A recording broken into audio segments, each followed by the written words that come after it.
Hello, welcome to the Cowboys channel. To receive all our content, please like and activate notifications to be the first. Michael Thomas of Saints calls in sick conspiracy theory? This phenomenon occurs quite often in the NBA, less so in the NFL. A guy on the verge of being traded tomorrow is a healthy scratch for the game tonight, because of course neither team wishes to ruin the swap with an injury to that player. Maybe we're being conspiracy theorists here. Maybe Michael Thomas really is sick. That's right, hours ahead of Sunday's Week 8 meeting between his New Orleans Saints and the Colts, Thomas has been moved into an injury category with a last-minute illness that may impact his availability. It is certainly possible that he is truly sick, of course. Or, tinfoil hats perched on our NFL heads. The Dallas Cowboys do not necessarily think of themselves as being in need of help at wide receiver. But there are plenty of observers who disagree with that self-evaluation and are therefore pushing for America's team to make a deal before the October 31st NFL trade deadline. The most common names kicked about include receivers from two clubs that CowboysSI.com has reported to be sellers: the Broncos, the Panthers, and the Titans. In Denver, we know that the Broncos will listen offers on receivers Jerry Jeudy and Courtland Sutton. In fact, a year ago, Dallas bid on Jeudy with a pitch featuring a second-round pick that fell a bit shy. Sutton, meanwhile, is a Texas guy and a big body, 6'4", 216, who might fit even better than Jeudy in Dallas offense. In Tennessee, we know that the new signing of veteran Pro Bowler DeAndre Hopkins has gotten them nowhere.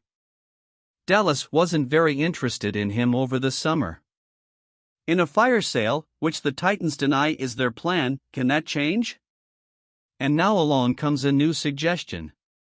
Fox Sports analyst and former NFL and Cowboys star Keyshawn Johnson envisions New Orleans Saints wide receiver Michael Thomas as a target. Thomas, 29, has fantastic credentials. And at 6'3", 212, he has something in common with the 28-year-old Sutton. He's big and physical, maybe helpful in the red zone, where Dallas has struggled. Thomas happens to be Keyshawn's nephew, but that's not the point here. Nor is the trade cost, which would surely be cheap if New Orleans opts to sell. FS1 host Skip Bayless demonstrates how woefully out of touch he is when he wonders if the trade cost would be a first-round pick.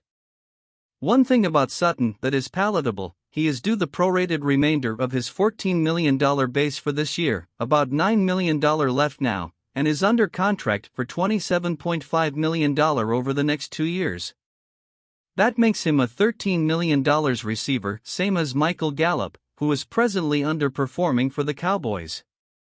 But Thomas is even more palatable for 2023 in that he's a $10 million receiver this year, and playing on a one-year deal that's remarkably affordable, and obviously automatically escapable following this season. Thomas has experienced major injury issues, but as recently as 2019 was the NFL Offensive Player of the Year. A two-time All-Pro, this year through 7 games he's got 34 catches for 371 yards and a touchdown.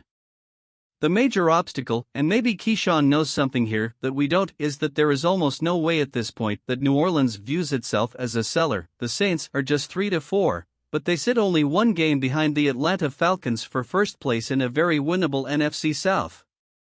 New Orleans, with a playmaking defense and Alvin Kamara, Chris Olave, and a healthy Thomas on offense, featured the division's most proven collection of star power. But if Thomas isn't healthy in whatever form? Let's just say, conspiracy theorists, unite, while we keep an eye out for the latest from Saints vs. Colts. I will bring more news here for you. Like and activate notifications and be the first to receive all our content.